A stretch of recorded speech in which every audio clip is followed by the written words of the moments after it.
नमस्कार, news our के खास कार्यक्रम में आपका स्वागत है। मैं हूं देवेंद्र कुशवाहा। वाराणसी में ज्ञानवापी के बाद अब धरहरा मस्जिद को लेकर विवाद शुरू हो गया है। पंचगंगा घाट पर स्थित धरहरा मस्जिद में नमाज पर रोक लगाने की याचिका सिविल जज जूनियर डिवीजन की अदालत में दी गई है। पंचगंगा घाट पर बिंदु माधव के नाम से विष्णु जी का मंदिर था, जिस पर औरंगजेब ने हमला कर नष्ट किया था। अब वहां अनधिकृत रूप से नमाज अता की जाती है। आज इसी मुद्दे पर हम करेंगे चर्चा। तो आइए शुरू करते हैं विष्णु की धरहरा।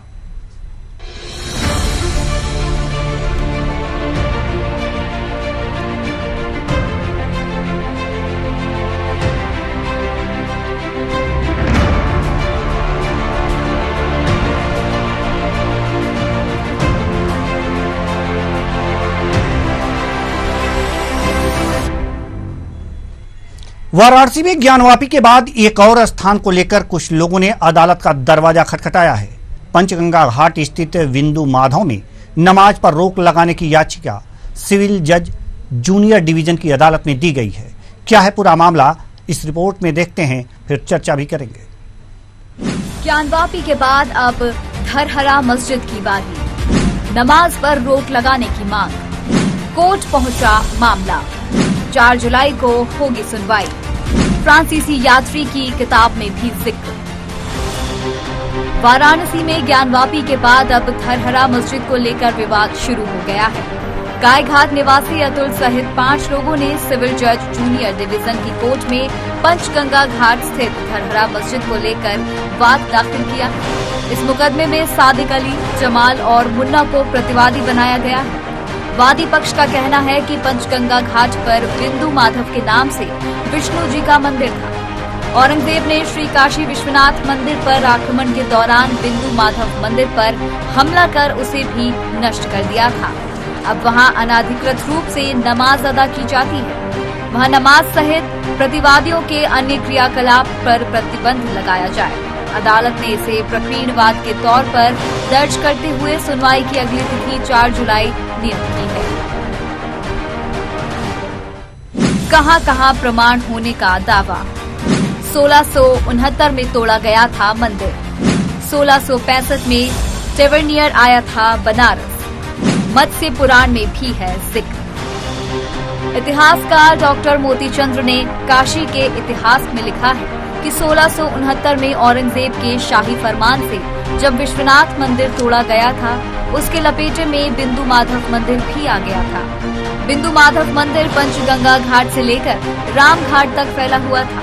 फ्रांसीसी यात्री जीन बैप्टिस्ट टेवर्नियर के यात्रा वृत्तांत से औरंगजेब के समय के बनारस का सजीव चित्रण हमारे सामने आ जाता है। टेवर्नियर के अनुसार बिंदु माधव मंदिर की चर्चा पुरी के जगन्नाथ के मंदिर जैसी थी। मत्स्य पुराण में दशाश्वमेध, लोलार्क कुंड, आदि केशव, बिंदु माधव और मणिकर्णिका को तीर्थ स्थल की मान्यता दी गई है। बिंदु माधव पंचगंगा घाट पर है। इसके बारे में कहा जाता है कि यहाँ 5 नदियों गंगा, यमुना, विशाखा, दूधपापा और किरना का संगम है। इस वजह से यहाँ कार्तिक महीने में स्नान और बिंदु माधव के दर्शन पूजन की परंपरा है। अब देखना ये होगा कि इन सब प्रमाणों में कितनी सच्चाई है। Special desk news our.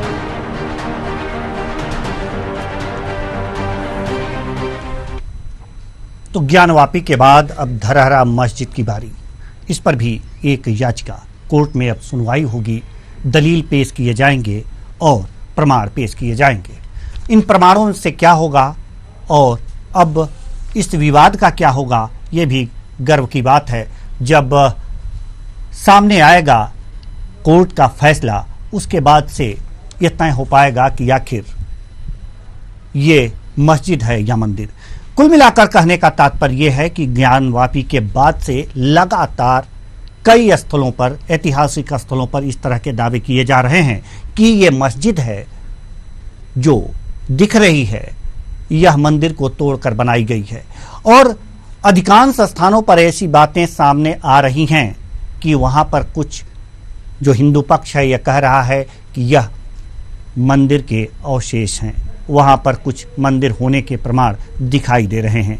कहीं पर मूर्तियां दिखाई दे रही हैं, कहीं पर त्रिशूल दिखाई दे रहे हैं और कहीं पर कुछ हिंदू देवी देवताओं के जो मूर्तियां हैं वो स्पष्ट हो रही हैं। कुल मिलाकर के ये देखा जाए तो इस समय यह बात सामने आ रही है कि हिंदू पक्ष कह रहा है कि आज जो हमारे संस्कृति को, सनातन धर्म को नीचा दिखाने का काम किया गया है पूर्व के आक्रांताओं द्वारा, शासकों द्वारा, वह उसे परिपूर्ण कर ली जाए।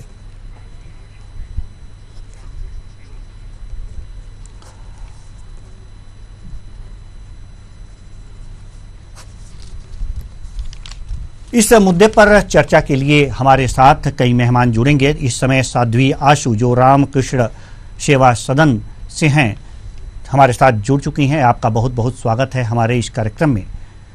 जी साध्वी आशु जी, आपसे पहला सवाल यही है कि ये जो प्रक्रिया चल रही है लगातार याचिकाओं की, ज्ञानवापी के बाद अब वाराणसी में ही एक धरहरा मस्जिद पर भी यह दावा किया जा रहा है कि वह जो मस्जिद है वह मंदिर था, मंदिर के अवशेष थे। क्या दृष्टिकोण रखती हैं आप इस पर?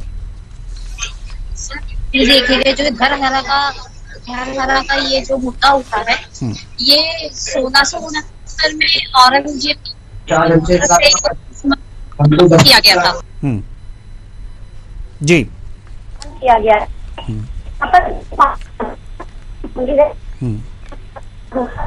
और ये मैं तो गंगा किनारे स्थित है, ये पंच गंगा के किनारे स्थित है। यहाँ पर 5 है और कार्तिक के पर स्नान करके लोग बिंदु माधव जी के दर्शन करते हैं। और फिर ये उन्होंने ये आवाज औरंगजेब के शाही ऑर्डर से जिनको ध्वस्त किया गया था,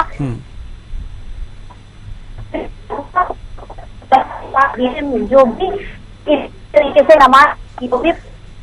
जी साध्वी आशु जी, हम चाहेंगे कि आप नेटवर्क में आ जाएं। आपकी आवाज़ जो है प्रॉपर नहीं आ पा रही है, इसलिए हमारे दर्शकों को आपको सुनने में असुविधा हो रही है। तो अगर आप नेटवर्क में आ जाएं तो आपकी आवाज़ हमारे दर्शकों को साफ सुनाई देगी। जी साध्वी जी, आप अभी आई? जी जी, आपकी आवाज़ आ रही है। जी साध्वी जी, साध्वी आशु जी। जी हाँ, जी आ रही है सर, आवाज अभी आ रही है? आ रही है, आपकी आवाज आ रही है, आप जारी रखें। हाँ सर, तो जो भी औरंगजेब के ऑर्डर से जो भी मंदिरों को ध्वस्त किया गया है, अब उनके ऊपर पूजा के अधिकार को लेकर ये जंग छिड़ी है। क्योंकि जब जो मंदिर है, ये बिंदु माधव का जो मंदिर है, ये विष्णु की जाती है।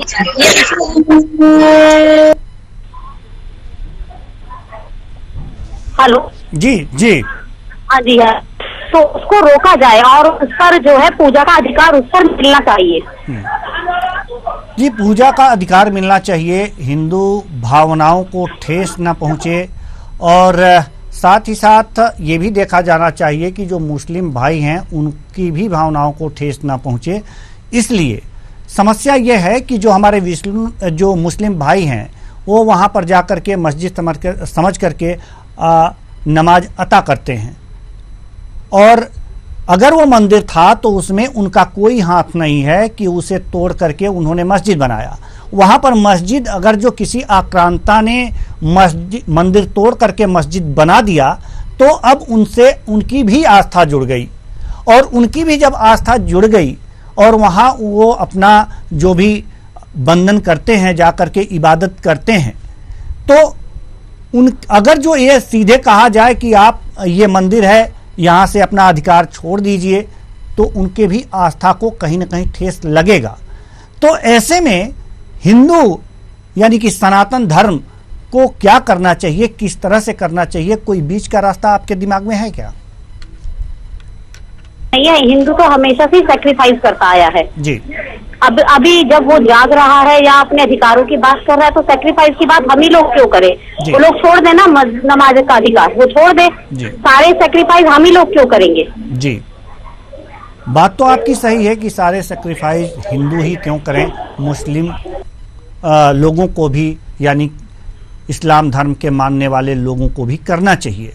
लेकिन आप बताइए ना कि अगर जो मंदिर पे मस्जिद किसी ने बना दिया तो इसमें वहां इबादत करने वाले लोगों की क्या गलती है, उनका दोष क्या है? गलती तो सर उनकी भी नहीं है, जब मंदिर को तोड़ के मस्जिद बनाया गया जी, तो उनकी भी नहीं, आस्था का प्रश्न तो उनका भी है, आस्था तो उनकी भी जुड़ी है जी, तो किसी एक को तो अपना समर्पण करना ही पड़ेगा ना जी। और हमेशा समर्पण हम लोग क्यों करें?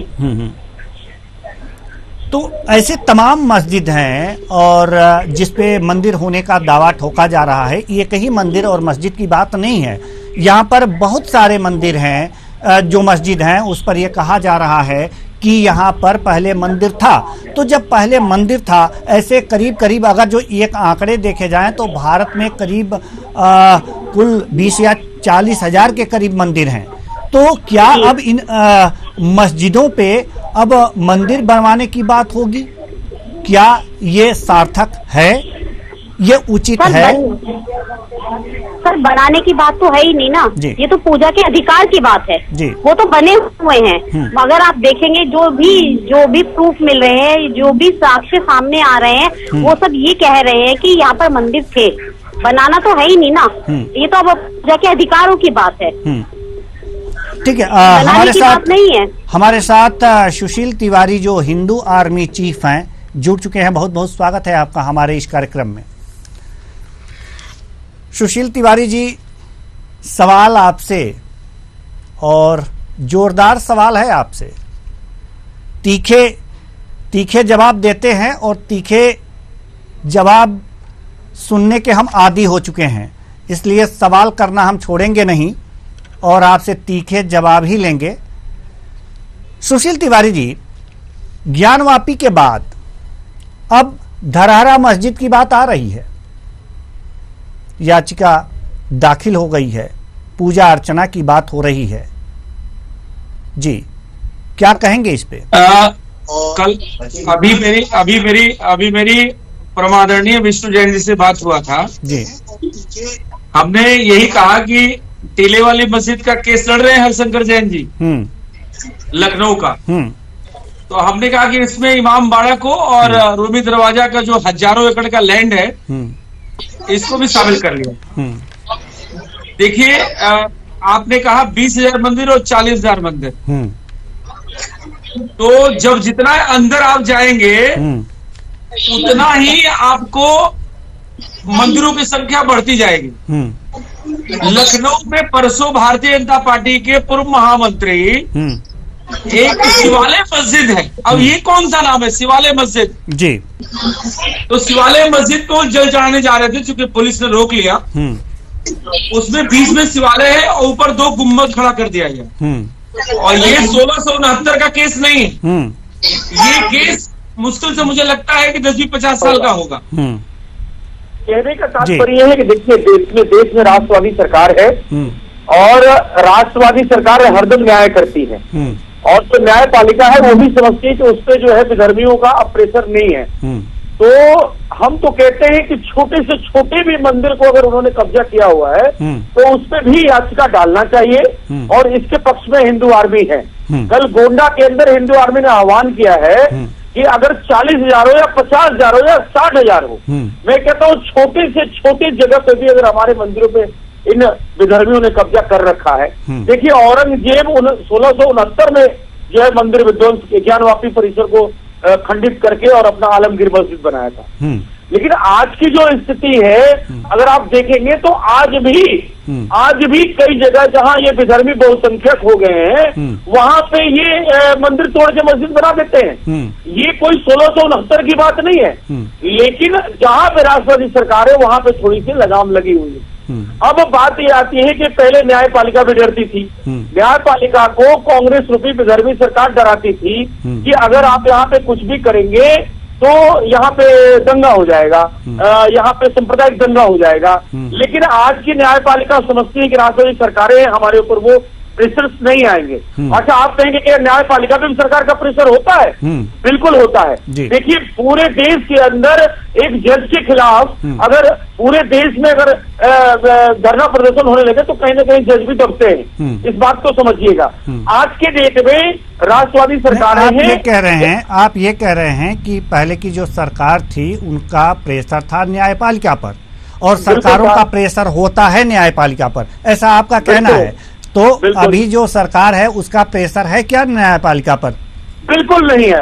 अब न्यायपालिका फ्रीडम बिल्कुल स्वतंत्र होकर काम कर रही है। जो न्याय प्रणाली है उसके तहत काम हो रहा है। मैं खुद बता रहा हूं आपको कि न्याय प्रणाली के तहत काम हो रहा है। अभी सरकार का कोई प्रेशर न्यायपालिका के ऊपर नहीं है। और जहां तक अभी बनारस में आप एक मस्जिद की एक मंदिर और मस्जिद की बात कर रहे हैं, मिलने की बात कर रहे हैं, हमारी बहन जी बैठी हैं। बनारस तो गली गली मंदिरों का शहर कहा जाता है, वो टेम्पल टाउन है। तो उस बनारस में मस्जिद आई कहां से, आप समझिएगा। इनका कोई ना अपना आर्किटेक्चर था, ना कोई इंफ्रास्ट्रक्चर है, न ये आप कल मैं चौक लखनऊ में था, देवेंद्र जी बताऊं, इस डिबेट में उस बात को मैं मतलब इंटरव्यू कर रहा हूं। चौक के अंदर जब मैं पूरे इमामबाड़ा में इमामबाड़ा का एक चक्कर लगाओ, अपने चालक से बोला, अपने सारथी से, अपने काफिले से बोला कि तुम इसका चक्कर लगाओ, और हम लोग वीडियो बनाने लगे। बताएं आपको एक एक आर्किटेक्चर सनातनी है। बस आपको मिलेगा क्या, जो मेन मंदिर है, जो गर्भगृह में जो मेन मंदिर का मिलेगा, जो भी महल का मिलेगा, वो मंदिर नुमा है। लेकिन इन्होंने बगल में दो विधर्मियों ने खड़ा कर दिया है। दो को जो लंबा लंबा नहीं होता है इनका, जो भी मीनार बनाते हैं, तो ये मीनारे खड़ा कर दिया। अदरवाइज नीचे से लेके और आपको बताएं ऊपर तक, बॉटम टू टॉप तक, आपको हिंदू मैथोलॉजी के हिसाब से बना हुआ आर्किटेक्चर पूरी तरीके से, चाहे वो टीले वाली मस्जिद ले लीजिए जो हमारा लक्ष्मण टीला है, चाहे वो इमामबाड़ा लीजिए जो मत्स्य भवन है, चाहे वो रूमी दरवाजा लीजिए, चाहे वो श्री राम द्वार है। अगर काशी भी सुना तो टेम्पल, मतलब जहां तक काशी की बात है, जहां आप बता रहे कि आज एक और याचिका पड़ी, एक और मंदिर को मस्जिद कहा जा रहा है। भाई साहब, मैं बता दूं भाई साहब, देवेंद्र भाई साहब, की पूरे देश के अंदर अगर अभी आंकड़े किसी के पास सही नहीं है, कोई 20,000 कहता है, कोई 30,000 कहता है, कोई 40,000 कहता है, मैं तो कहता हूं लाखों मंदिर आपको मिलेंगे, लाखों लाख मंदिर मिलेंगे जो इन आक्रांताओं ने किया। और 1669 की तो एक घटना है जो हमारा वो आराध्य भोले शंकर का वो जगह है, लेकिन उसके अलावा जो छोटे छोटे मंदिरों का इन्होंने विध्वंस किया, और आज भी कर रहे हैं, आज भी कर रहे हैं। अभी यूपी के अंदर जब अखिलेश यादव की सरकार थी तो यहाँ पे पूरी तरह से यादवों का वो गांव था, लेकिन अब वो सारे यादव लोग कन्वर्ट हो चुके हैं, वो मुस्लिम मजबूरी बन गया। जो यादव स्वाभिमानी था वो वहां से छोड़ के भाग चुका है। तो वो समझिए वहां पे यादव वंश के साथ बड़ा जंगन्य अपराध भी होता, हम लोगों ने आवाज उठाई थी, अखिलेश यादव गए भी नहीं थे, क्योंकि जहां विधर्मी कुछ करते हैं तो अखिलेश यादव और ये लोग नहीं जाते, लेकिन वही हिंदू आपस में लड़ जाए तो उसको जरूर कुछ न कुछ प्रोपोगेट कर देते हैं। वहां पे आप मानेंगे नहीं, वहां पे 7 मंदिर हैं, 7 मंदिरों को इन्होंने ऊपर मीनारे लगा दी है और वो मूर्ति खंडित करके फेंक दिया है, सब कर दिया है।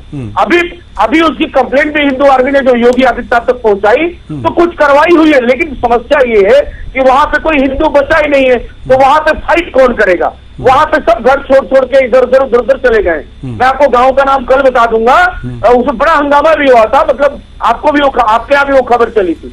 कहने का तात्पर्य जी ये है कि अभी हम लोगों को पूरे भारतवर्ष के अंदर, हमारी बहन जी बैठी हुए राम की सेवा सदन की, ये साध्वी आंसू जी लिखा हुआ है आपका नाम, मैं प्रणाम करता हूँ कि सभी को जगने की जरूरत है। देखिए, मोदी जी और योगी जी उंगली पकड़ के थाली सजा के आपको नहीं देंगे, हमें अपने स्तर पे जगना पड़ेगा। महमूद मदनी जैसा आक्रमणकारी चाहेंगे। सुशील तिवारी जी, आपको रोकना चाहेंगे। हमारे साथ हाफिज अकरम जी जो मुस्लिम धर्मगुरु हैं जुड़ चुके हैं। आपका बहुत बहुत स्वागत है अकरम जी।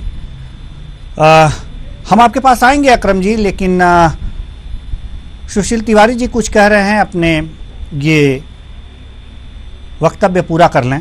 जी सुशील। अकरम जी को जय श्री राम है जी। और बड़ा अच्छा, पहले भी इनके साथ डिबेट में बैठे। कहने का तात्पर्य ये है कि सारा काम योगी जी और मोदी जी आपके थाली में सजा के नहीं देंगे, समझने का प्रयास करिए। मौलाना मदनी, महमूद मदनी वहां से ये कहता है कि जिसको हमारा मजहब पसंद नहीं है, जिसको हमारा खान पान पसंद नहीं है, वो भारत को छोड़ दे।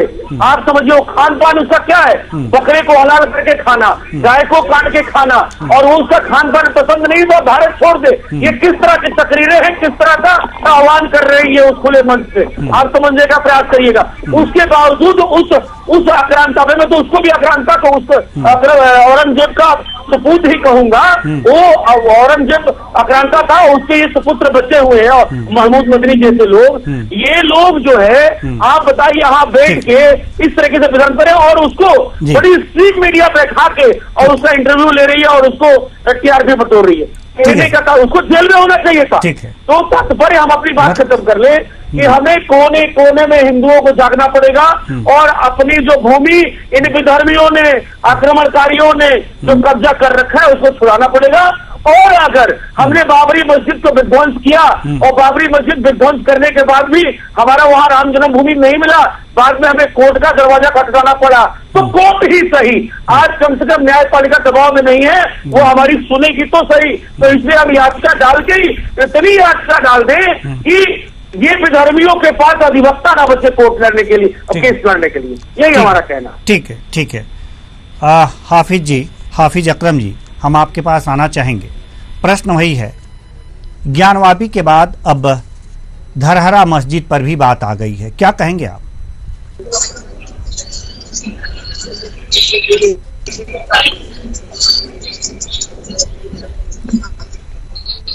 जी, लेकिन मैं तो यही कहूँगा, मैं यही कहूँगा, न्यायपालिका जाना कोई बुरी बात नहीं है, लेकिन कोई भी बात ऐसी ना हो मुल्क के अंदर, कोई भी बात ऐसी ना हो जिससे मुल्क को नुकसान पहुंचे। मुल्क जितना मेरे बहुसंख्यक भाइयों का है, जितना ही अल्पसंख्यक भाइयों का है। ठीक है, ठीक है। और मुल्क को तो हाफिज हाफिज जी, हम आपको एक थोड़ी देर के लिए रोकना चाहेंगे। हमारे साथ नावेद शिकोह जी जो राजनीतिक विश्लेषक हैं जुड़ चुके हैं। आपका बहुत बहुत स्वागत है नावेद जी हमारे इस कार्यक्रम में। हम आपके पास आएंगे, लेकिन इससे पहले हाफिज अकरम जी कुछ सवालों के जवाब दे रहे हैं, उसके बाद हम आपके पास आ रहे हैं। जी हाफिज जी, जारी रखें। जी जी जी, रही मैंने उस रोज भी कहा था, महमूद मदनी ने बहुसंख्यक भाइयों के बारे में पहला लफ्ज जो कहा है, और उनके जो चाचा जान है मौलाना अरशद मदनी साहब जी, उन्होंने ये बात कही है कि खबरदार कि कोई भी मुसलमान या कोई मुसलमान गुरु सड़क पर आकर किसी तरह का भी माहौल खराब करेगा, हम कतन उसको बर्दाश्त नहीं करेंगे। और माहौल को बनाए रखा है, जितना जिम्मेदारी बहुसंख्यकों की है इतना ही जिम्मेदारी अल्पसंख्यकों की है। माहौल मुल्क का खराब ना होने पाए। मैं भी आपके चैनल के माध्यम से सुनो, 1 अरब 35 करोड़ लोग जो है इस आवाज को सुनते हैं। मैं सबसे विनती करता हूँ कि कोई भी शिद्दत ना इख्तियार की जाए। बिल्कुल। रहे न्यायपालिका का मामला, उस पर तो सबका विश्वास है और विश्वास होना भी चाहिए। और जो न्यायपालिका करेगी, जैसे कि एक साहब ने भी 50,000 के बारे में ऐलान किया, हमारे 50,000 मंदिर जो है मुसलमानों के पास है और मस्जिदों के शक्ल में है, हम उनको लेकर रहेंगे। तो इस तरह के माहौल, इस तरह का वातावरण, देखिए आप मेरे सामने वो 50,000 का ऐलान आएगा, मैं समझ जाऊंगा कि ये आदमी किस तरह के माहौल से ब्लॉक करता है। लेकिन एक साधारण आदमी तो जब उसके सामने इस तरह की बात आती है, वो दोनों समुदाय में है, बहुसंख्यक में भी है, अल्पसंख्यक में भी है, तो वो जज्बाती हो जाते हैं, अपना आपा खो देते हैं। तो हमें हर तरह के लोगों का ध्यान रखना है। मुल्क के अंदर एक किस्म के लोग नहीं है, तीनों किस्म के लोग रह रहे। इसके अंदर हाकिम भी है, इसके अंदर आलिम भी है, इसके अंदर ताजिर भी है, और ईश्वर ने पूरी दुनिया के निजाम को इन 3 लोगों पर ही चला है। एक हुकूमत करने वाले हैं, जिसके अंदर जो है न्यायपालिका भी आती है, और दूसरे जो है आलिम लोग हैं जो मुल्क के वातावरण को बना के रखते हैं। तीसरे ताजिर लोग हैं जो मुल्क की आर्थिक व्यवस्था को संभाल के रखते हैं। तो हमारा पूरी जिम्मेदारी है कि वातावरण में कहीं भी माहौल में खराबी ना आ पाए। बिल्कुल बिल्कुल सही बात कहा है आपने कि जो भी हो रहा है उससे वातावरण में, माहौल में खराबी ना आए, बेहतर बात है। नावेद शिकोह जी, हमारे साथ जुड़े हुए हैं, राजनीतिक विश्लेषक हैं, अच्छा विश्लेषण करते हैं हर मामलों में। हम आपसे जानना चाहते हैं कि ये जो धरहरा मस्जिद की बात है, इस पर तो प्रमाण लगातार इतिहास के भी दिए जा रहे हैं और तमाम प्रमाण ऐसे दिए जा रहे हैं, सच्चाई क्या है इसमें? इतिहासकार डॉक्टर मोती चंद ने जो काशी के इतिहास लिखा है किताब, उसमें भी प्रमाण आ रहे हैं कि औरंगजेब ने उसे नष्ट किया था और फिर मस्जिद बनवाई थी। क्या है ये, सच्चाई क्या है, प्रमाण क्या है, हम आपसे जानना चाहते हैं। देखिए, बहुत सारे इतिहासकार हैं और बहुत सारे तथ्य हैं, बहुत सारी किताबें हैं, बहुत ज्यादा हमारे यहाँ दावे हैं। और ये बात भी सही है कि हमारे देश में हर धर्म की आस्था सर्वोपरि है, उसका सम्मान है और उसकी संवेदनशीलता को हर नागरिक को समझना चाहिए है। लेकिन उस पर कोई, मैं समझता हूँ कि अगर किसी ने कोई दावा किया है, अगर किसी मुसलमान इतिहासकार ने या हिंदू इतिहासकार ने या किसी भी इतिहासकार ने किसी भी धार्मिक स्थल के बारे में कोई दावा किया है, कोई तथ्य लिखा है अपनी किताब में और उसको स्वीकार पूरा समाज, पूरा देश नहीं कर रहा है, कुछ लोग कर रहे हैं, कुछ लोग नहीं कर रहे हैं, तो ये न्याय व्यवस्था इसको तय करेगी। हम आप इस पर निर्णय नहीं ले सकते हैं और मैं समझता हूँ राय भी इस तरह के मामलों पर देना या इसके ऊपर ज्यादा चर्चा करना भी मैं समझता हूँ देश हित में नहीं है, समाज हित में नहीं है और समाज को जोड़ने के लिए ये इस तरह की एक्टिविटी, इस तरह की डिबेट, इस तरह की प्रोपेगेंडा नहीं है।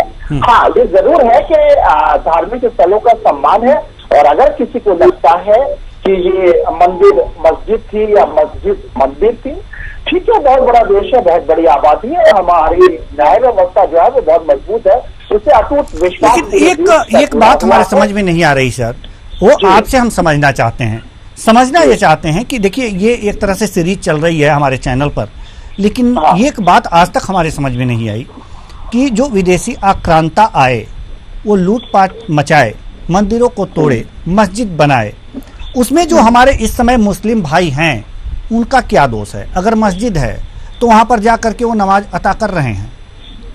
हाँ, मंदिर पहले था, ये आस्था से जुड़ा हुआ प्रश्न है हिंदुओं के। अब बाद में वो मस्जिद का रूप लिया, वहां जाकर के वो नमाज अता कर रहे हैं। न तो उनका दोष है, न तो हिंदू का दोष है।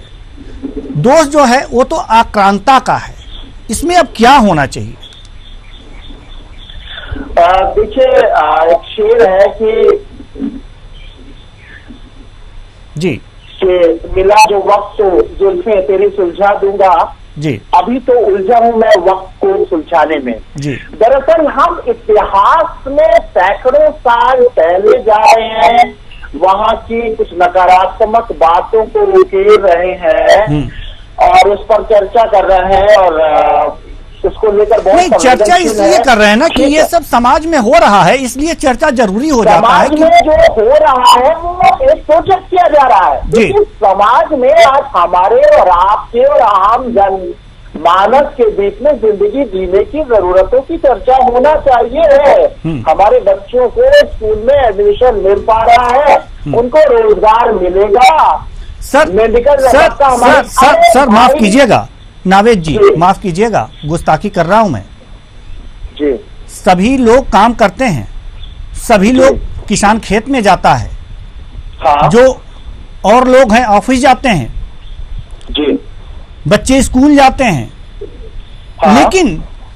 लेकिन जो हिंदू वर्ग है वो जरूर एक बार घर में अपने आराध्य के पास जाकर के शीश जरूर नवाता है, अगरबत्ती जरूर दिखाता है। तो सर एक आस्था की भी बात हो रही है।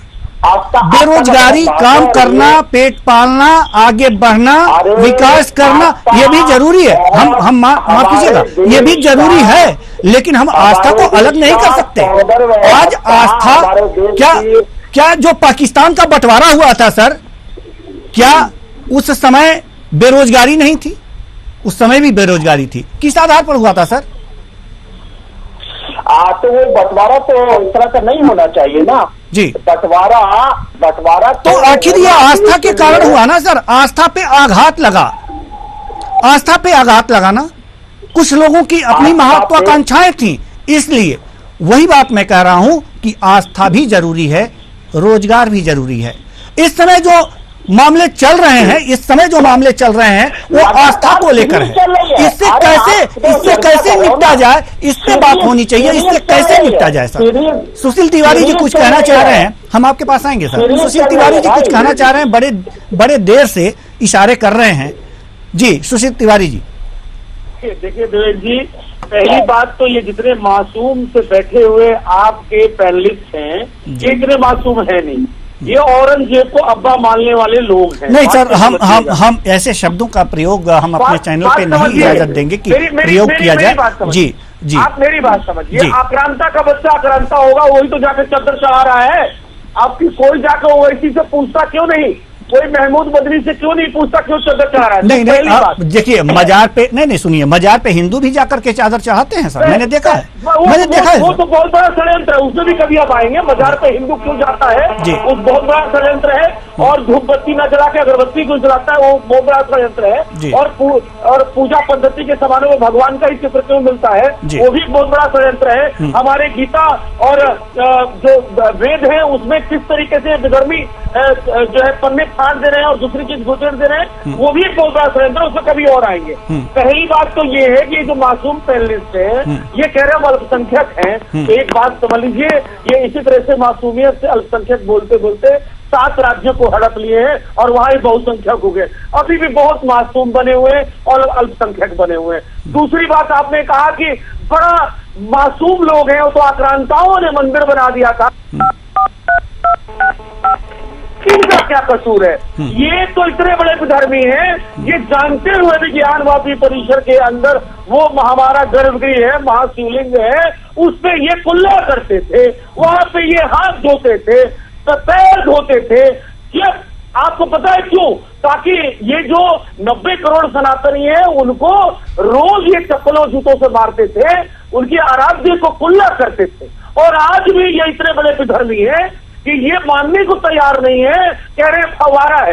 इनके अब्बा ने फव्वारा देखा है क्या? आप मुझे बताइए, जो फव्वारा कह रहा है, जो फव्वारे का मतलब न जानता हो, जिसका कोई अपना आर्किटेक्चर ना हो, जो अपना कोई मैथोलॉजी ना हो, जिसका कोई धर्म ना हो, जो एक किताब के कानून से चलता हो, जिसका कोई अस्तित्व ना हो, वो आके फव्वारा हमें समझा रहा है।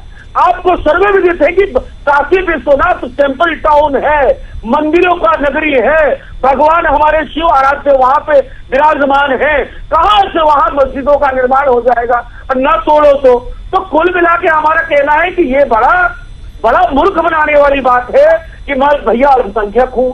अच्छा, हम यहाँ बोलते मैं अल्पसंख्यक हूँ, उधर वैसे बोलता है ओ योगी मोदी को हटा के तो दिखाओ, हटा के दिखाओ, तुमको देखता हूँ। इधर महमूद मोदी बोलता है, ठीक है, हाफिज जी से जवाब ले लेते हैं। खान पसंद नहीं है, वो बाहर भारत छोड़ दो। आप समझिएगा, महबूबा मुफ्ती बोलती है कि 370,000 खून की नदियां बह जाएंगी। ये बड़े बड़े स्टेटमेंट दे रहे हैं, हमारे देवी देवताओं का मजाक उड़ा रहे हैं। हाफिज कुरैशी जी, ऐसे मासूमों से जो है भगवान बचाए, इनको पाकिस्तान भिजवाए जल्दी से। ठीक जी, हाफिज कुरैशी जी जवाब दीजिए। जी सर, वो कत्ल भी करते हैं सर, वो कत्ल भी करते हैं तो चर्चा नहीं होता, हम आहती करते हो जाते बदनाम जी, कि जालिम जुल्म करता रहे और हम उधर से आ भी न करें जी, तो हमारी आहती के उसके चर्चे होते हैं, उसमें जो है पकड़ होती है चर्चा। दूसरी बात मैं ये कहना चाहूंगा सर, देखिए मुल्क अलग चीज है, धर्म अलग चीज है, आस्था अलग चीज है और मुल्क अलग चीज है। मुल्क को आप जो है धार्मिक आस्था में नहीं चला सकते। 26 जनवरी को हमारे मुल्क के अंदर जब बीजेपी सरकार आई तो हमारी सरकार ने मुख्य अतिथि के तौर पर हमारे ओबामा जी को, जो राष्ट्रपति अमेरिका थे, ओबामा जी को इनवाइट किया और वो 26 जनवरी को इस मुल्क के अंदर आए और बड़ा कार्यक्रम जो हमारा 26 जनवरी को होता है लाल किले के अंदर, और उस कार्यक्रम के अंदर उन्होंने संबोधन करा और उन संबोधन के अंदर ये कहा कि मुल्क धर्म और भय के नाम पर नहीं चलेगा। मुल्क को धर्म और भय के नाम पर चलाएंगे तो कहीं ना कहीं ये मुल्क, बिल्कुल सर, ये तो सही बात है कि जो मुल्क है, जो भारत है, वो संविधान से चलेगा, धर्म से नहीं चलेगा। दूसरी चीज जी नहीं सर, दूसरी चीज एक और बताऊं जी। 1947 में जी 15 अगस्त 1947 को एक कानून बन गया जी, एक पाकिस्तान अलग दे दिया गया। इस मुल्क के अंदर जो मुसलमानों ने च्वाइस करी उनको इस मुल्क का हिस्सेदार मान लिया गया।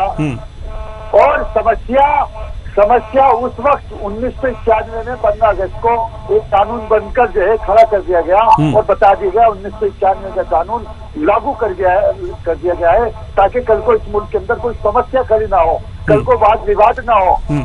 जब एक कानून लागू कर दिया गया है, एक संविधान लागू हो गया है, तो उसको मानने वाले 1 अरब 33 करोड़ लोग होने चाहिए, ना कि मुस्लिम अल्पसंख्यक, सबको मानना चाहिए। मेरा कहना ये है जब राज्यसभा से लोकसभा से वो कानून हटेगा उसके बाद कोई याचिका के अंदर जाए, कोर्ट के अंदर वो मुकदमे हो, नहीं तो 50,000 की लिस्ट लेकर जो लोग खड़े हैं और माहौल खराब करना चाहते हैं। नावेद जी, माहौल अगर खराब होगा तो मेरे घर में भी आग लगेगी, आपके घर में भी लगेगी, क्योंकि मेरा भी पड़ोस में घर है, आपका भी है। सुनो, नावेद जी, मुल्क को बचाने के लिए हम सबको आगे आना पड़ेगा। ठीक है, माहौल सही दिशा में नहीं जा रहा है जो मैं देख रहा हूँ। जी सुशील तिवारी जी, हम आपके पास आएंगे। नावेद जी, जी कितने सहमत हैं हाफिज अकरम कुरैशी जी से?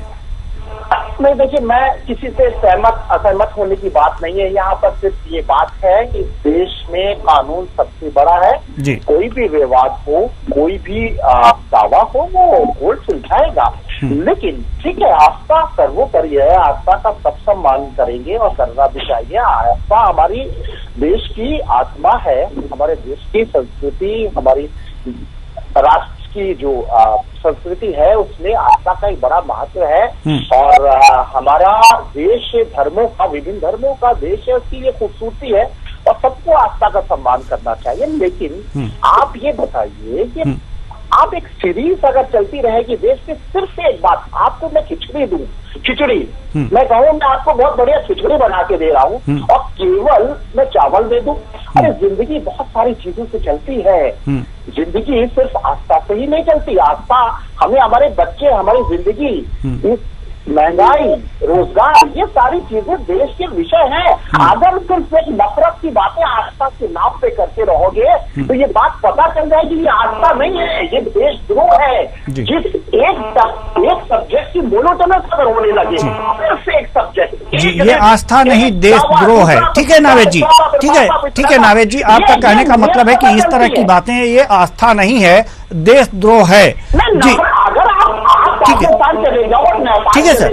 है सर, ठीक है, ये आस्था नहीं देशद्रोह है, आपने कहा ना। वो झूठ है जी, वो धर्म के खिलाफ है, वो हिंदुत्व के खिलाफ है। ये सनातनी ऐसा आदमी नहीं कर सकता। सनातनी बहुत सॉफ्ट होता है जी, और उसका एक कहीं ना कहीं सनातनी सॉफ्ट होता है और सॉफ्ट रहे, यह मानने के बाद भी, यह बात आने के बाद भी कि हमारे आस्था पर बराबर कुठाराघात होता रहा है और होता रहा है, यह मानने के बाद भी वह सॉफ्ट रहे, ठीक है, अच्छी बात है।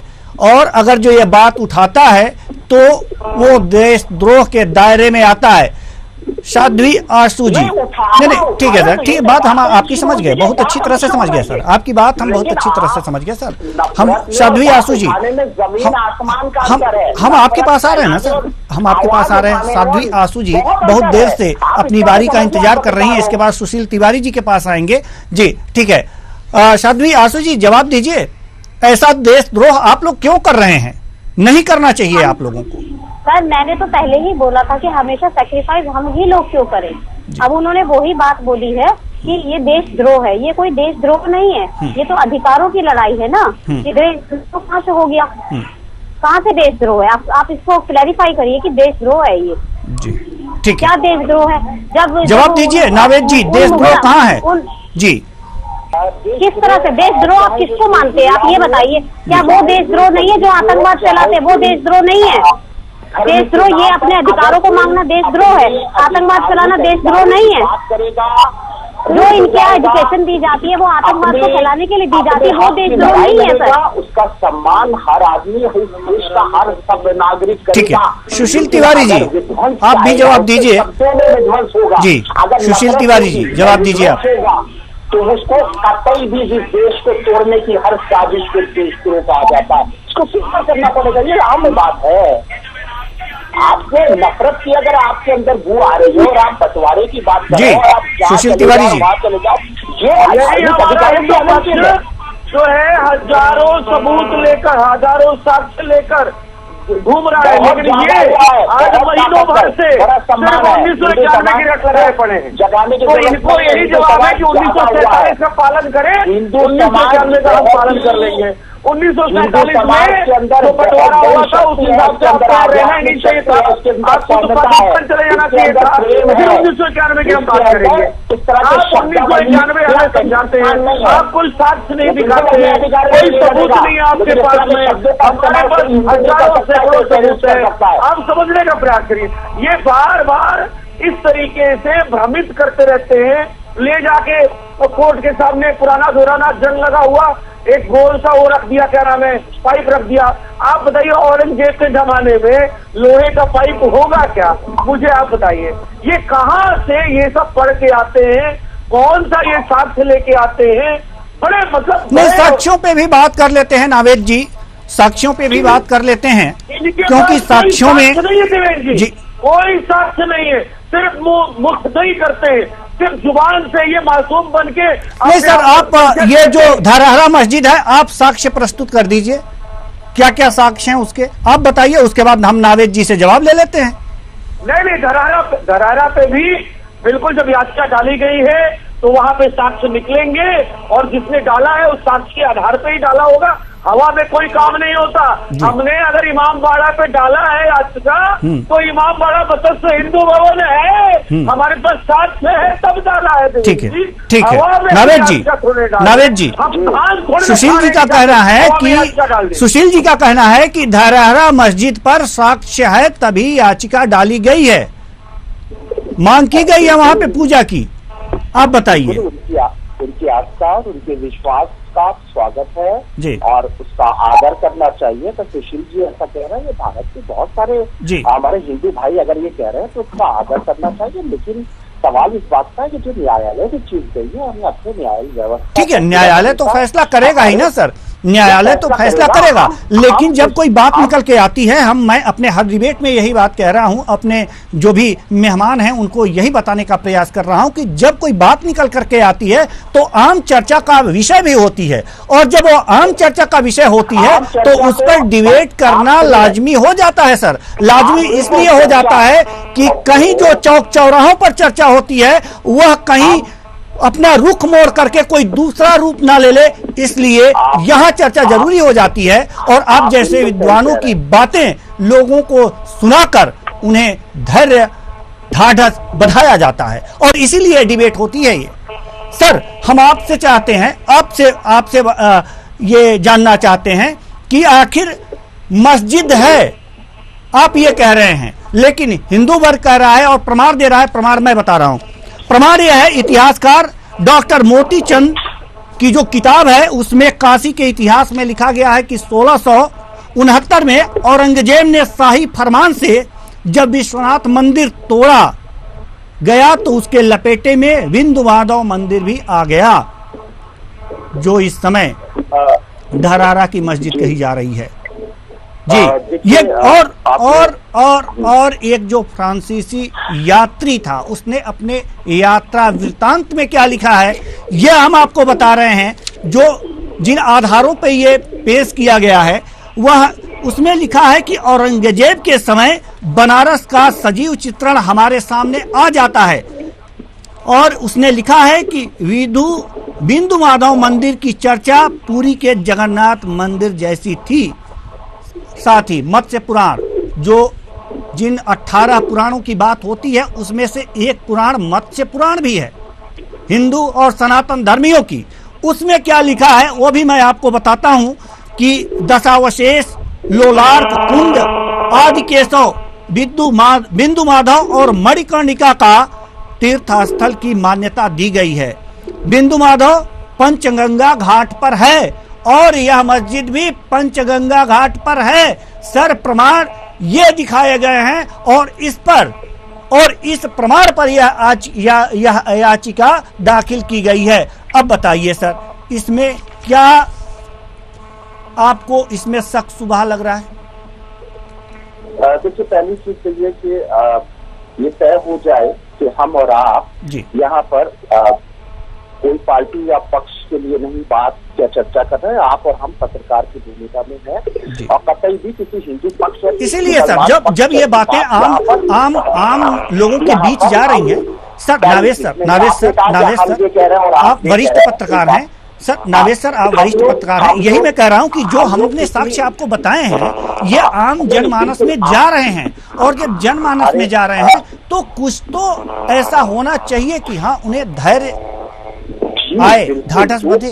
बताइए। आपने बहुत अच्छी बात कही कि चर्चा होना चाहिए, कोई भी विषय हो और चर्चा हो रही है और चर्चा में हर पक्ष अपनी बात रख रहा है, अपने दावे रख रहा है। बहुत अच्छा है, स्वागत है, जिसके का स्वागत है।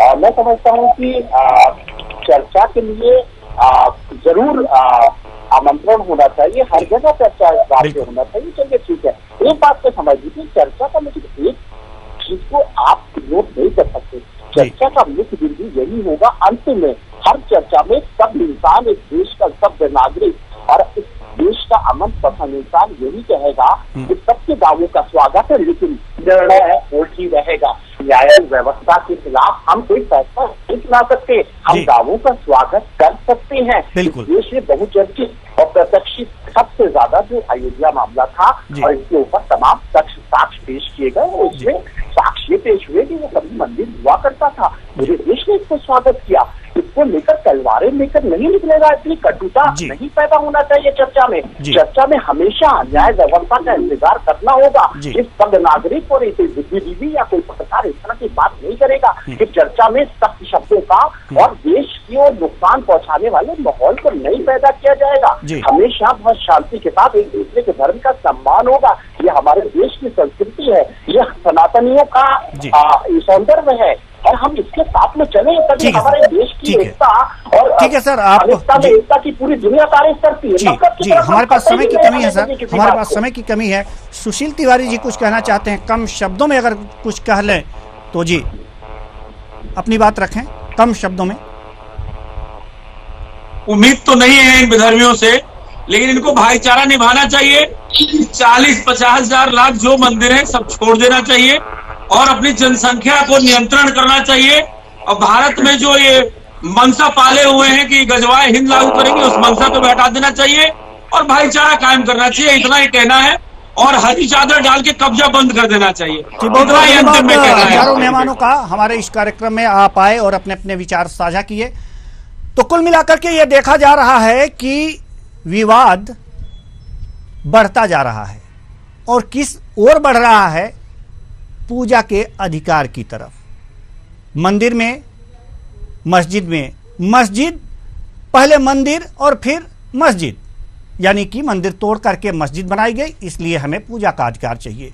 याचिकाएं दाखिल हो रही हैं, बात विवाद हो रहा है, लोग इस बात विवाद में पढ़ रहे हैं, चर्चाएं कर रहे हैं, समझ रहे हैं।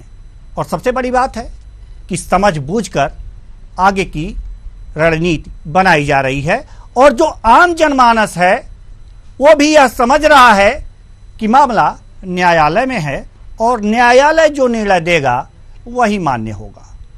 फिलहाल इस कार्यक्रम में इतना ही, मुझे दीजिए इजाजत, नमस्कार।